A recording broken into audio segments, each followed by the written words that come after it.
Bapak, Ibu, Saudara dan Saudari yang terkasih dalam Tuhan, kembali kita berjumpa di dalam Renungan Mingguan Jumat 5 Februari 2021 dengan sebuah tema yaitu bijak dalam memandang kehidupan. Sebelum kita bersama merenungkan sabda Tuhan, mari kita berdoa memohon pertolongan dari Tuhan. Mari kita berdoa. Bapa kami di dalam surga, kami mengucap syukur Tuhan untuk setiap anugerah kehidupan yang Tuhan berikan kepada kami dengan segala rupa-rupa peristiwa di dalamnya. Dan saat ini Tuhan, di dalam kami menghadapi rupa-rupa peristiwa itu, kami membutuhkan pertolongan Tuhan, kami membutuhkan tuntunan-Mu. Oleh karena itu Tuhan, kami saat ini bersama akan merenungkan sabda firman-Mu. Biarlah Tuhan memampukan kami untuk kami dapat mengerti, memahami, dan melakukan apa yang menjadi kehendak Tuhan atas hidup kami.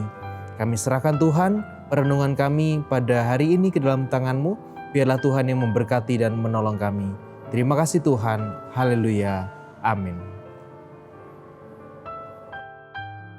Firman Tuhan yang akan kita renungkan bersama pada hari ini tertulis di dalam kitab Mazmur pasal 147 ayat 1 sampai dengan ayat yang ke-6.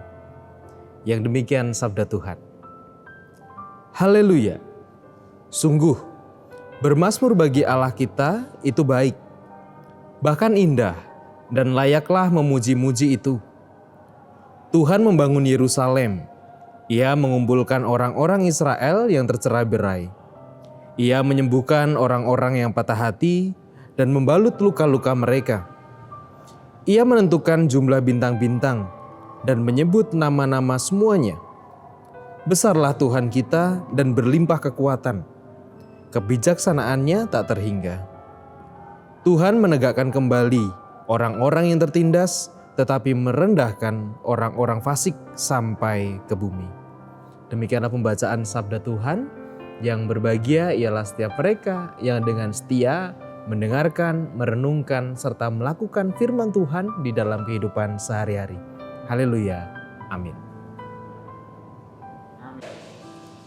Banyak orang berpikir bahwa, atau mungkin juga merasa, atau mungkin juga sebagian dari kita juga berpikir bahwa kehidupan yang sempurna, kehidupan yang ideal itu adalah hidup yang tidak pernah kurang, hidup yang tidak pernah tidak pernah punya masalah yang berat, hidup yang selalu berkecukupan, hidup yang sempurna, hidup yang istilahnya tidak bercacat dengan kekurangan begitu. Mungkin kita juga berpikir demikian dan mungkin kita mengharapkan kehidupan sempurna yang seperti itu begitu. Hidup yang selalu berlimpah dengan kebahagiaan, dengan kesuksesan dan lain sebagainya.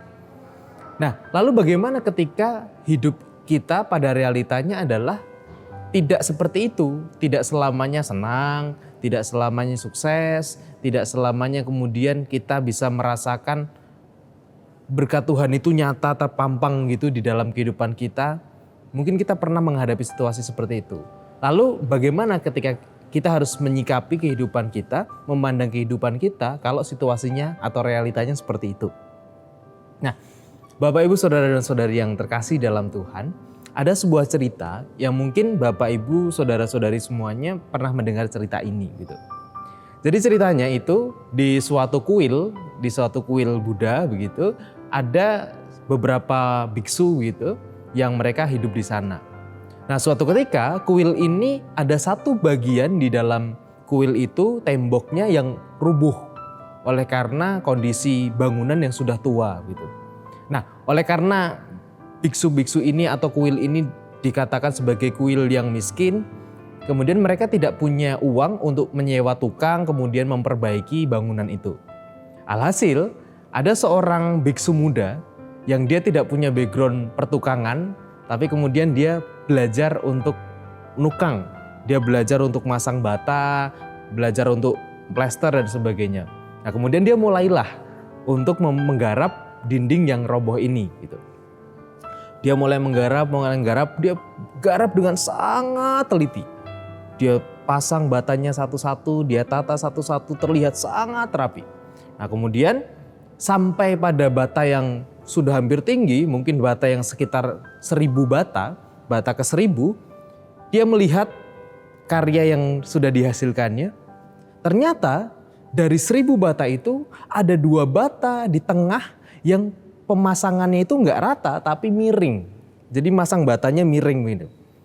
Nah, si biksu muda ini udah panik, udah aduh gimana ini gitu. Ini hasil karya saya ini memalukan sekali karena batanya masa iya batanya miring gitu. Terus dia bilang menghadap ke biksu yang kepala biksunya, dia bilang bahwa biksu ini gimana? Batanya ini natanya miring. Apakah saya harus merobohkannya lagi terus membangunnya lagi supaya terlihat sangat rapi? Kemudian biksu yang sudah senior atau biksu yang tua ini bilang, "Nggak usah, biarkan saja." Gitu. Nah, suatu ketika kuil itu menerima kunjungan dari orang-orang begitu, kan biasanya ada orang-orang yang berkunjung ke kuil gitu. Setiap ada orang yang berkunjung ke kuil, biksu muda ini mengantarkan orang-orang itu kan. Tapi saat ketemu dengan spot atau lokasi di mana bata itu disusun miring, kemudian biksu ini menutup-nutupi supaya tidak terlihat. Karena dalam hatinya pasti saya malu dong kalau dilihat, oh ini pekerjaan saya kok batanya miring tidak rata gitu. Setiap ada yang berkunjung pasti dia selalu menutupi bagian itu. Bagian yang dianggap cacat atau dianggap tidak menarik karena batanya miring, dianggap tidak tepat gitu, tidak ideal. Nah, suatu ketika di 1 bulan, 2 bulan berjalan, nah di bulan ketiga ternyata ada pengunjung yang dia jeli melihat bahwa wah, ternyata ada 2 batu bata yang miring dibilang. Nah, kemudian dengan wajah yang sangat malu, kemudian si biksu muda ini yang menggarap dinding tadi kemudian bilang kepada si pengunjung ini, "Iya, maaf, ini karya saya, ada batu bata yang miring." Dan karena sudah sangat malu begitu, wajahnya sangat merah betul. Tiba-tiba si pengunjung yang melihat tadi mengatakan bahwa indah sekali temboknya gitu. Dia kan bingung biksu muda ini, loh kok dibilang indah? Padahal kan batu batanya miring, harusnya kan rata gitu. Kemudian si biksu ini bertanya, "Kenapa engkau bilang indah?" Gitu. Terus kemudian pengunjung ini mengatakan ini menjadi ciri khas dinding ini. Karena dinding seperti ini tidak akan dijumpai di kuil-kuil yang lainnya. Nah, kemudian dengan sangat pede si biksu muda ini kemudian mengatakan pada dirinya, wah, saya berarti telah membuat satu karya yang hebat. Walaupun dengan adanya batu bata yang miring, karya saya menjadi karya yang unik gitu. Nah, Bapak Ibu Saudara-saudari yang dikasihi Tuhan, dalam cerita itu ada satu hal yang mau ditekankan, bahwa terkadang kesempurnaan atau situasi yang baik itu tidak selamanya kemudian berbentuk atau terjadi seperti yang seharusnya dalam tanda kutip ya. Tetapi situasi yang sebenarnya mungkin dianggap tidak baik itu pun bisa dianggap sebagai sebuah kesempurnaan, bisa dianggap sebagai sebuah kondisi yang sangat unik, kondisi yang bisa menyenangkan begitu. Nah, demikian juga dalam kehidupan kita. Ketika kita menganggap bahwa kehidupan yang sempurna itu adalah kehidupan yang selalu berjalan dengan kesenangan, selalu berjalan dengan berkat, selalu berjalan dengan kelebihan, selalu berjalan dengan kecukupan dan sebagainya, nampaknya kesempurnaan yang dimaksudkan bukan kesempurnaan yang demikian. Karena pemazmur pun mengatakan bahwa Allah yang berkuasa itu ia membalut luka-luka orang yang sakit. Artinya bahwa Allah kemudian tidak membuat orang tidak sakit, tetapi Allah memberikan berkatnya melalui perawatan, melalui pelawatan, melalui pertolongan ketika orang sedang sakit. Jadi hidup yang sempurna itu bukan hidup yang tanpa sakit. Hidup yang sempurna bukan hidup yang tanpa kekurangan. Hidup yang sempurna bukan berarti hidup tanpa cacat. Tetapi hidup yang sempurna adalah ketika kemudian kita bisa memaknai hidup itu meskipun dalam kondisi yang sakit, dalam kondisi yang kurang, tapi kita bisa melihat bahwa Tuhan itu berkarya di dalam situasi itu. Bukan pada sakitnya kita fokuskan, bukan pada kekurangannya kita fokuskan, tetapi bagaimana kita melangkah, bagaimana kita bisa melanjutkan kehidupan di dalam kondisi yang sakit, di dalam kondisi yang kekurangan. Dan ketika kita bisa melakukan itu, bisa melampaui itu, maka sejatinya Tuhan pun juga berkarya. Sehingga kita melihat hidup kita bukan sebagai sesuatu yang harus dikutuki, tetapi sebagai sesuatu yang harus disyukuri. Dan dengan demikian, kehidupan akan terasa jauh lebih indah. Kehidupan akan terasa jauh lebih menyenangkan dan terasa lebih sempurna. Oleh karena itu, marilah bersama kita merefleksikan berkat Tuhan. Kita lebih bijak untuk melihat kehidupan kita, bukan mengutuki kehidupan kita yang terlihat cacat, bukan mengutuki kehidupan kita yang terlihat kurang, bukan mengutuki kehidupan kita yang terlihat sakit-sakitan atau tersakiti terus, tetapi kita melihat sesuatu di baliknya, bahwa kita melewati itu dengan berkat yang dari Tuhan. Bijak menolong kita untuk melihat berkat Tuhan. Bijak juga melihat menolong kita untuk melihat kehidupan menjadi terasa lebih sempurna. Selamat menjalani kehidupan yang sempurna ini. Selamat kemudian mensyukuri kehidupan yang sempurna ini, karena segala sesuatu yang terjadi dalam kehidupan kita adalah kehidupan yang sempurna. Amin. Dan saat ini marilah bersama kita berdoa, mengaturkan setiap syukur kita dan syafaat kita, juga berdoa untuk saudara-saudara kita yang saat ini sedang berjuang di dalam sakit yang saat ini sedang mereka rasakan. Mari kita berdoa memohon berkat dari Tuhan. Mari kita berdoa.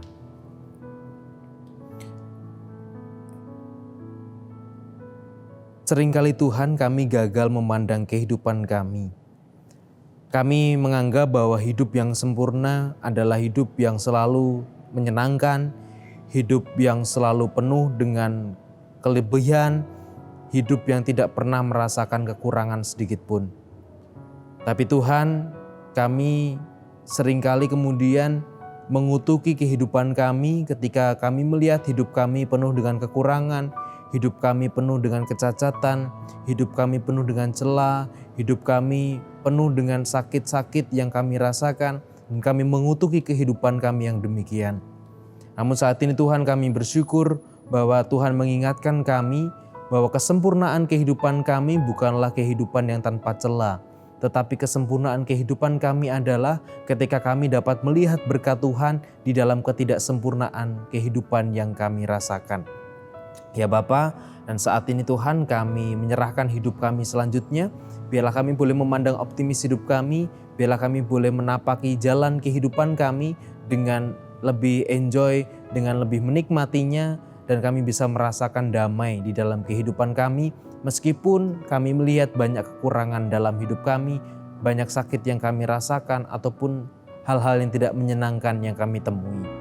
Dan saat ini Tuhan, kami berdoa juga bagi orang tua kami yang oleh karena pertambahan usia yang semakin tua, kondisi fisik semakin menurun.